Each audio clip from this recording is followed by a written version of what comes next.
دیروز از نروژ به من تلفن کردن از دوستان و گفتند که چه حالی دارند وقتی میبینند که این جک استرا این ستا آمدن این فاتحان ایران، انگار که این خرازی و این و اون نوکران اینان، رفتاری که میکنن. بعد اونجوری که این جک استرا خوشحال خندون میخندید با این مرتیکه حمال این حسن روحانی و بعد دست میزدن پشت و میخندیدن. شما که از خودمونین امضا کنیم، امروز روزی که بعد امضا کنیم، میگیم امضا کنیم بکنیم. یادتونه پیشه‌بری وقتی که آذربایجان رو گرفته بود و میخواست از ایران جدا بکنه، آن جدایی خواهان فرقه متجاسر دموکرات در آذربایجان پیشه‌بری گفته بود مرگ هست ولی بازگشت نیست، ولی برای او هم بازگشت بود و هم مرگ. حالا برای این رژیم هم همونطور که میبینید، همونطور که میدانید، هم بازگشت بود که همین امضای این قرارداد است و این ماده الحاقی است که خواهند کرد، و هم مرگ، چون بدون مرگ آنها هیچ فایده‌ای ندارد این قراردادها. این رژیم تا وقتی هست جهان در خطر تروریسم اتمی و غیر اتمی است. این خانم از نروژ من تلفن کرده بود، میگفت حال خرابی داشت و میگفت گریه کردم وقتی اینها رو دیدم در تهران، وقتی دیدم که خرازی که مثل این که گنه خورده مرتیکه حمال و با ملت ایران مدام مثل اینا که یبوست دارن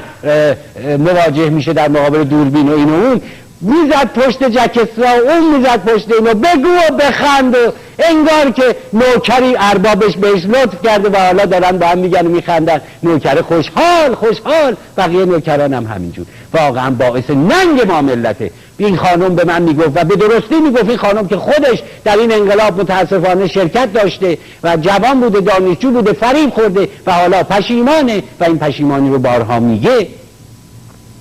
این خانم میگفتش که واقعا ننگی از این بزرگتر نبود از دیدن این صحنه‌های سفر این عده و رفتاری که اینها میکردن با این نوکران خودشان در رژیم جمهوری اسلامی و چطور مردم ایران تحمل میکنن و هیچی نمیگن. و گفتم خانم، مردمی که تحت سلطه نظام‌های فاشیستی هستند معمولا دچار این خمودگی و این کوفتگی میشوند ولی همه آنها قبلا هم نجات پیدا کردند و بعدا هم نجات پیدا خواهند کرد در موقعی که یک اقلیت آگاه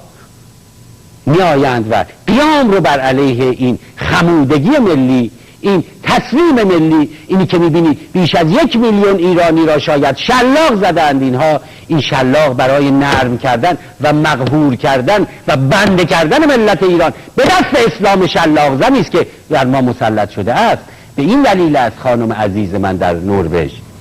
اما به شما بگویم در تمام این سرزمین ها با تمام این کلک های تبلیغاتی که اینها میزنند، بالاخره این ملت ها